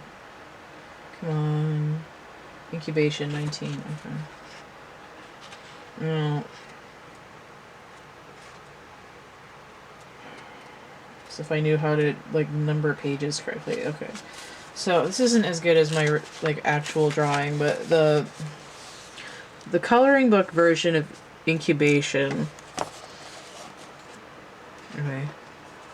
So we have this guy here, this little figure. So this blobby thing here is the brain. And then there's like little arms here and like crossed legs. This is basically this egg here. And this book is saying that this little egg, golden egg inside your heart chakra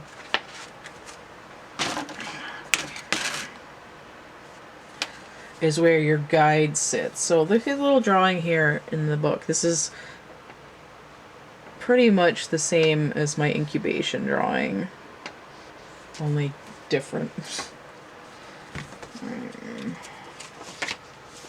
So, the unstruck sound. Message in a bedroom.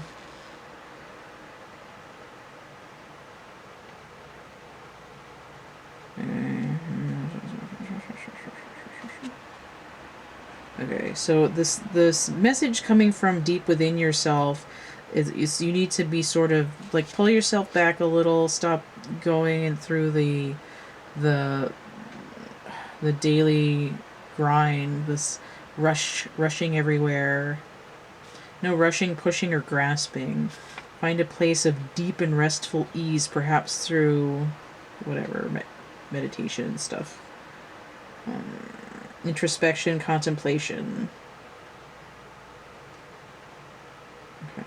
So it's saying the way to get out of this fear and this, now that you've got this new enlightenment, the way to get out of this sneaky mindset is to really sit in your heart center and be open to being still, like stop running around.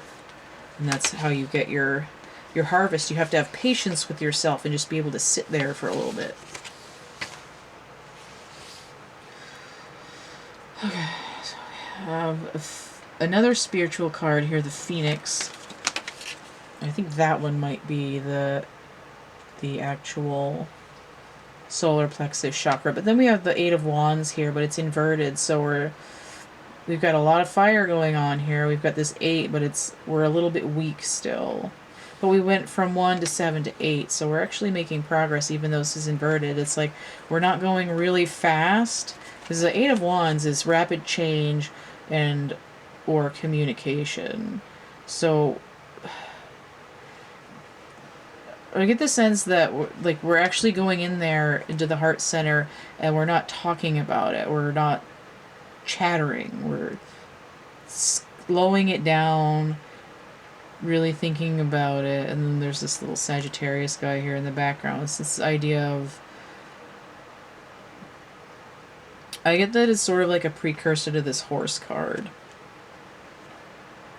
And it's also fire elemental, but we're just going to leave it there for a minute. So we're in this solar plexus energy, and our arrows aren't flying. We're slow. We're moving a little slow. We're trying to build strength to propel forward. Okay, so let's get to the Phoenix.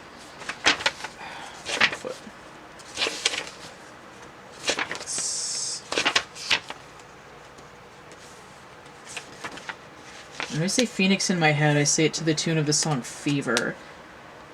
That's Elvis and Madonna and whoever else sang it.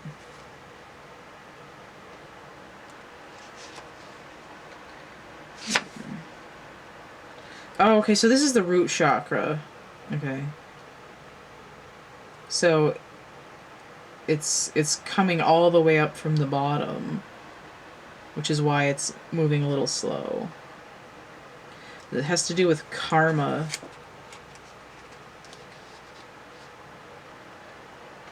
Okay, so this is really to do with the serpent card here. So it's getting in there and dealing with that Kundalini energy of starting all the way at the root and slowly building that fire so it can really rocket up through the top of the head and come back down.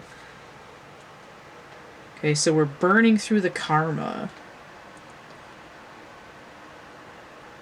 But not in an angry way, which is why we're doing it slow. If you were doing it in an angry way, you'd come out here with your arrow and be like, yeah, fuck you, we're gonna do this.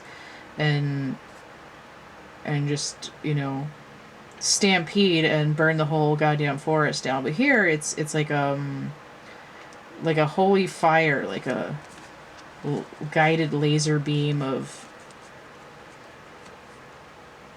karmic teeth whitening.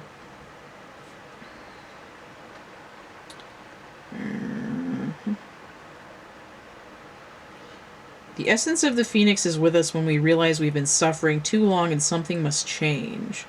So again, it's going back to that change is going to come. You've been hanging out here for goddamn ever, and now you're going to get moving and figure out how to get to a different place. Emotionally, mentally, consciously. Yeah. We take a stand and decide to live consciously instead of being driven by the unconscious mind and its long list of fears and aversions. That's aversions, not diversions.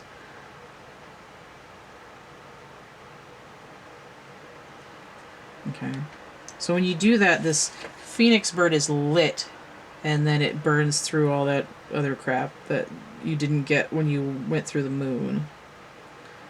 Right. We no longer run from who we are, that's up here, what's happened to us or what we have done. The stuckness and dead weight fall into the ashes, and a lightness and clarity emerge. Alright, so we're getting rid of stagnancy. Where's my head itchy? Phoenix lifts our spirits, like literally. Literally! Literally. Okay. We may catch a glimmer in our eye that wasn't there before. Alright. So that is getting you to a higher vibration right over. Yeah. I go. Okay, so I'm doing a loop-de-loop here. Yeah, definitely. Okay, so we're going the magician and then the otter. Cute little friggin'. The otter is inverted, but the magician is upright. So let's look at the otter and find out why he's doing a little headstand here.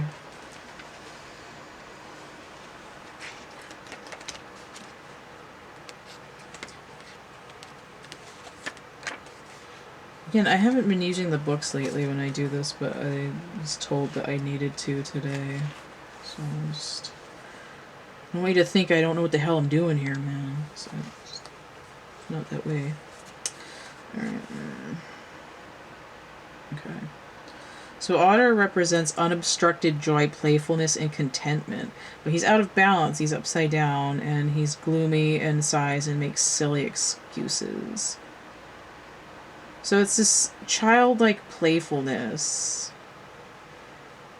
Being able to get rid of doubt, worry, and skepticism. Okay. So this is, again, going back to that all work and no play that makes Jack a dull boy. You can manifest out your ass all you want, but if you're not enjoying life, you're going to stall out again, no matter how enlightened you're getting. Alright.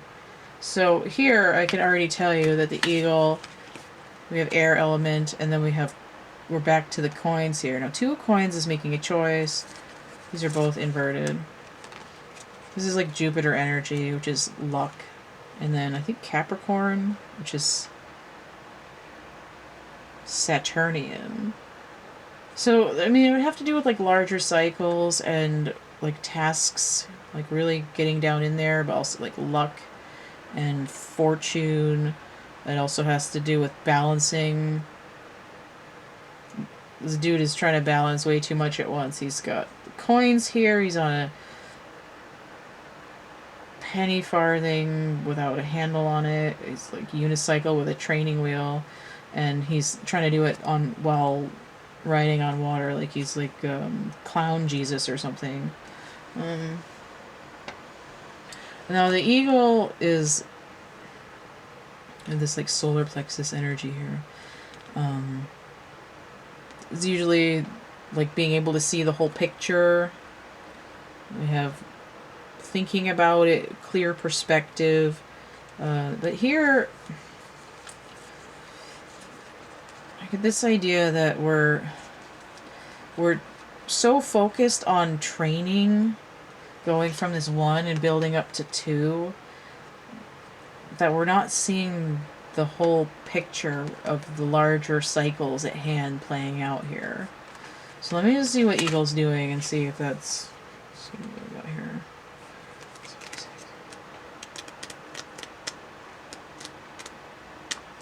Skim this a little bit.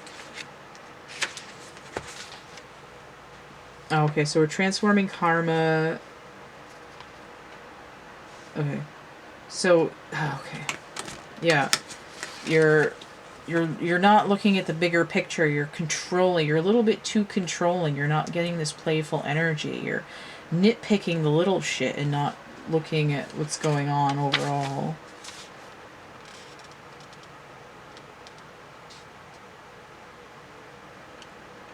The noble eagle emanates the light of the sun. Uriel. Fire and air. Okay, so it has to do with karmic fire and transformation. So it's like you're getting into the transformation here, but as you're going through it, you're like, you're not giving yourself space to relax and enjoy life, and you're like, okay, I'm going to power my way through this Kundalini awakening. And you can't do that. You can't dictate the minutiae of your own self-enlightenment. You have to take the time to go in there.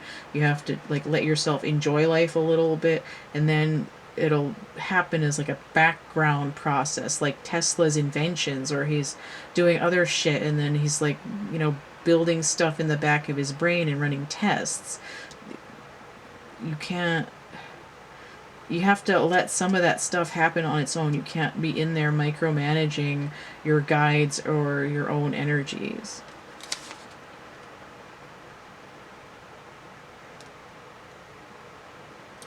The eagle pushes us to be our best and brightest selves and stops at nothing to see us shine. But again, it's out of balance here. Just, you gotta let go a little bit. Like you're holding so tight to this awakening that you don't realize that you're swinging upside down and your wings are going to get smashed. Alright, so we got fish and we got the Ace of Cups here. Alright, so we've got some emotional content here finally. So just like with this new beginning in materialism, we still want this new beginning with feelings, like just like we did with this Page of Cups inverted.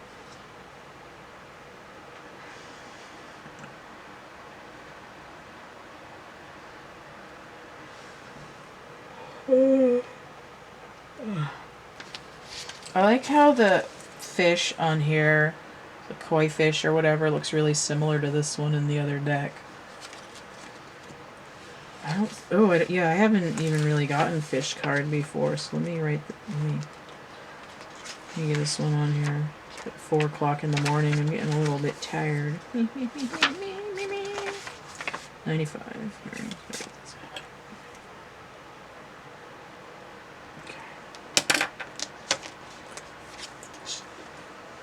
Fishy. Cherry flavored fish. Okay.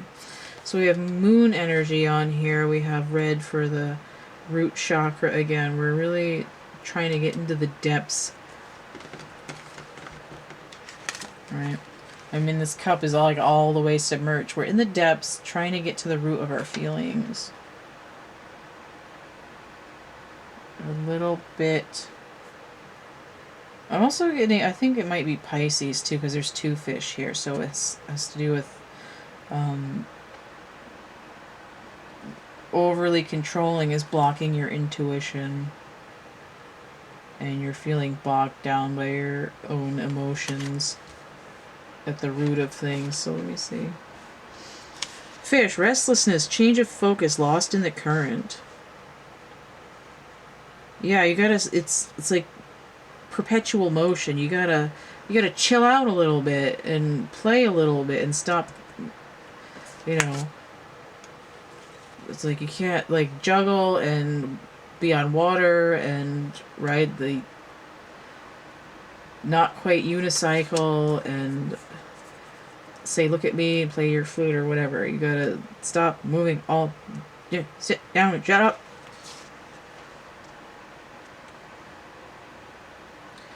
The roaming lifestyle of the fish may be exhilarating for a while, but usually leads to weariness and slippery relationships in the not fun way. Fish becomes lost without clear goals and intentions. Spend some time with the lunar forces.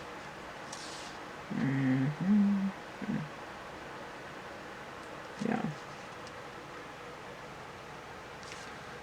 So this is distractions, changing your mind a lot. Because here, I mean, a 2 is usually like some kind of a choice of some sort. You have to weigh your options, but you're like, I'm going to do this one, I'm going to do this one, I'm going to do that one, I'm going to do that one. And meanwhile, your emotional body is like, help me. I need water, I'm thirsty. Before I get to the dolphin.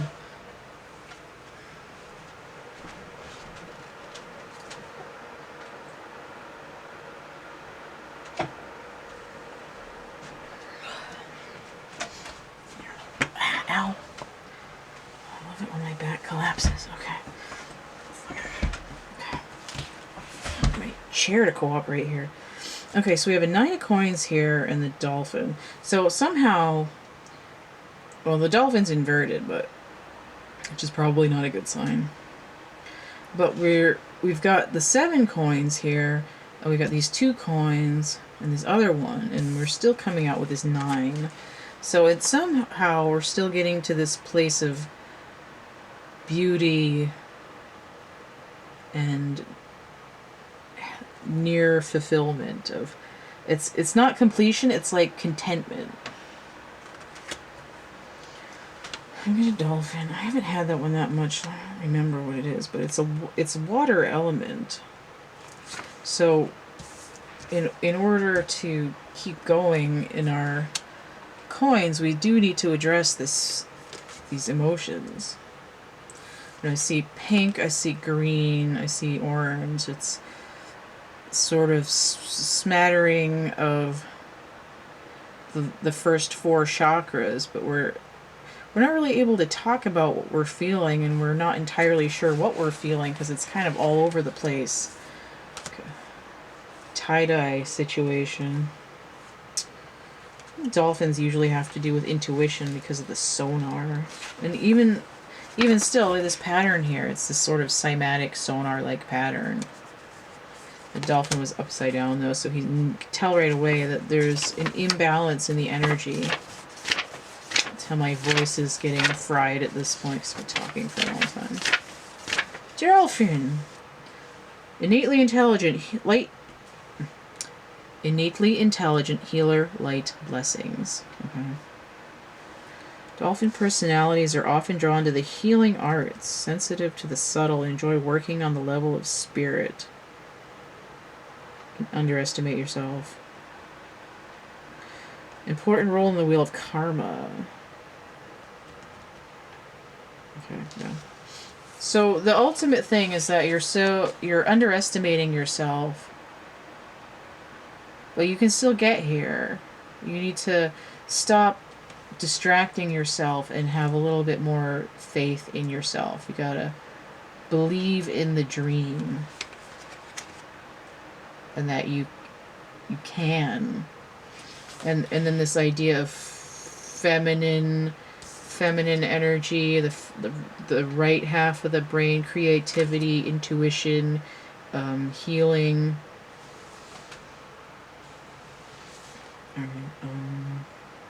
Alright, so then we have Dragonfly inverted, so that's air elements, like running aground. I always, like, whenever these air cards get inverted, I'm like, it's running aground, you lift is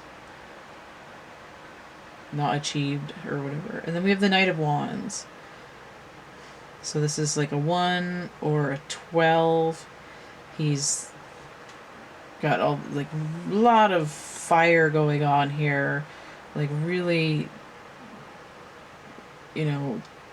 hold on to your butt because you're about to burn down the forest kind of energy, like really intense, passionate fire energy. Like your kundalini's working overtime here in the solar plexus, and you're like, Hurr! Probably heartburn too. So Dragonfly, I don't remember. 16. Oh, here we go. Dragonfly is a master of light, illusion, and the mind. Now, this card reminds me of the Three of Wands in the matching tarot deck, because it's got a wand here, a wand here, a wand here, and then the center is this sort of watercolory stuff, but it has like the 3 primary colors instead of just blue. So this always reminds me of the Three of Wands, which is interesting that it came out with 4 times that. Let me look at Dragonfly here. Okay.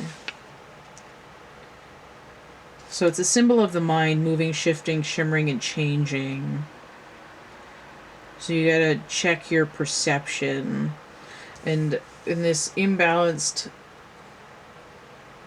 position, your mind is busy and you can't concentrate. So again, you're so worried about if you're like good enough that you're distracted by this minutiae, and you really need to calm the whole thing down, because you're working yourself up. You're creating this excess flame, and and I can really see it manifesting in the physical body as rage, like an umbilical hernia, like ulcer, heartburn, stuff like that, because you just can't settle your mind. You gotta bring it all back in a little bit. But now we've got 8 of coins here at the end with the horse, with this moon energy. We're earth here, I think. We're grounded. Yeah, that's earth. And then we finally have work here. This guy looks like he just got his hospital bill in the mail and he's not too happy, but we have 8 here, which is a background energy of finally being strength, of grounding, where we've worked really hard, and then in deference to Metatron, we've got all these different pentacle drawings here, but it's based on that sacred geometry, and we've got some other tools here that would be similar. So look at the horse. Go back to the earth elements and look at the horse. Yeah, I don't even have the page number written on the card yet. Horse. 87. Okay. Alright, so this guy here, momentum, freedom, expansive energy, and force. The most masterful form of earth energy, at least in this deck. So, a reliable momentum that's supportive. Okay, so you can ride it into your future. So this horse personality is fully awakened, fully alive, and cannot be defeated. Okay. So it says the horse's freedom becomes available to us when we hone and collect our energy through daily practice. So physical stamina, mental focus. Okay. So if we take this energy of going inside,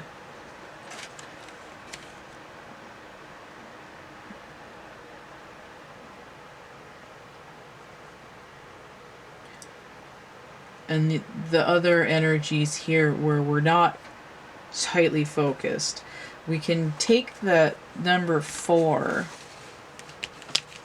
from here and create the foundation for this, because you know the 4 corners of the sky become the 4 legs of the horse that we can ride on, and then we go 4 and then we have 8, so it's like leveling up, like a power up.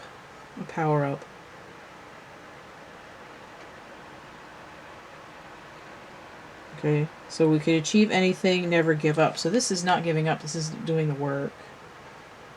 It's working hard to stop getting into this overthinking energy, to slow down, to work on slowing down so that you can actually move forward. Because if you slow down enough to the point where you get your sea legs, so to speak, they're like, oh, okay, I'm learning how to use my horse legs.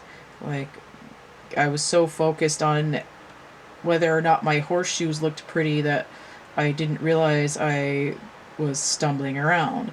And now that you know how to use your horse legs, that you've worked on it, you've got in here, you're stable, your grain is growing, your stuff's going good, you got your harvest coming in, you're working hard. Once you get on this horse legs, you're gone, you're going, you're shooting, you're ready to roll.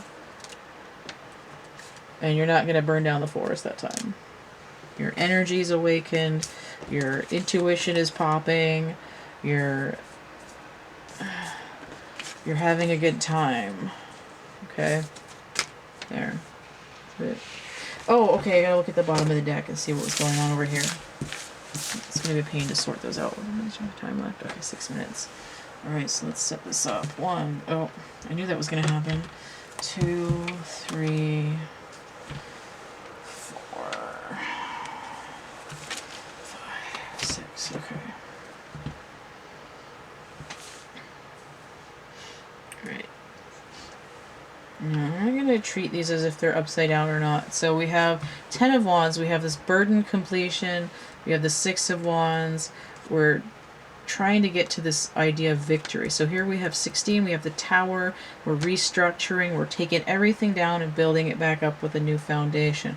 We have the Sun, we have illumination, we have enlightenment, we have this Beaver, we have industry, we have work, we have creating something.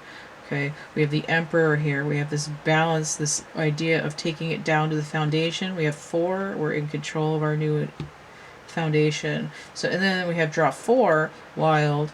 Okay, so this is my knight. These are my knights. And when I get one of those, I have to pull another card. So we'll just go in here. So we have a Knight of Cups with a background energy of 6. And 6 of Cups is that sort of nostalgic feeling of the past. So once we get into this idea where, and then we go 6, 6, 12, so we're trying to gain enlightenment by sitting in just contemplating, Because the Hanged Man is basically that energy of the golden egg. He's waiting for this divine inspiration to come through. So the Knight, which is a 1 or a 12, new beginning, or the Hanged Man, he actually has feelings now, to the point where he can be the, like, arbiter of his domain or whatever, and get into that energy from Uriel with this Sun card. 5 and 3 is 8. That's strength. So, there. Alright, I think... Is that it for Metatron? Metatron! So, again, so Metatron. And... Let's throw this on here. This segment's going to be over in a second. So, if you want to get a reading, you can hit me up. PayPal, Cash App, Venmo. There's a list of the readings and how much they cost in the description box of the infomercial video. Alright, there's links to it down below this. Go to the infomercial video. The video is like literally an infomercial. I throw down samples of the spreads so you can see kind of what they look like, or at least how they're laid out. And then the description box has detailed information about readings, artwork, merch, and so on. So, please subscribe if you would. That would be awesome. I feel very lonely. I would love more subscribers. It's very little commitment. You don't even have to come back and watch. You can just set me and forget me. And then if you want to actually come back and watch more readings, that'd be great. I have playlists. I've got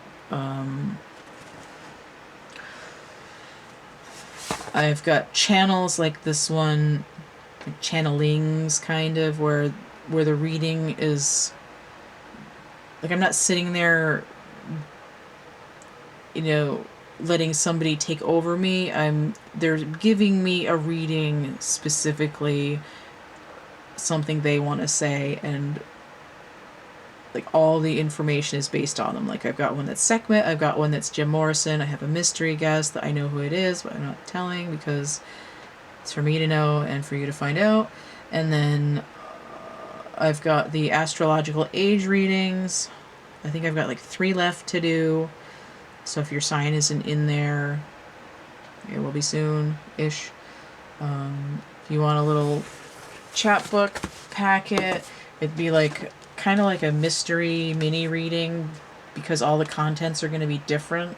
It's like a little surprise pack. I don't even know what's in them anymore because I packed them all up and they're ready to go. Those are fairly cheap. You can look at the description in the infomercial thing to find out more about that.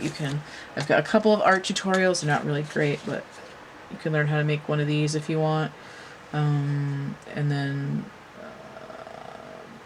template patterns. If you want a free tarot deck, I can get you the PDF for my bootleg music deck that I made. That's free. You just print it out.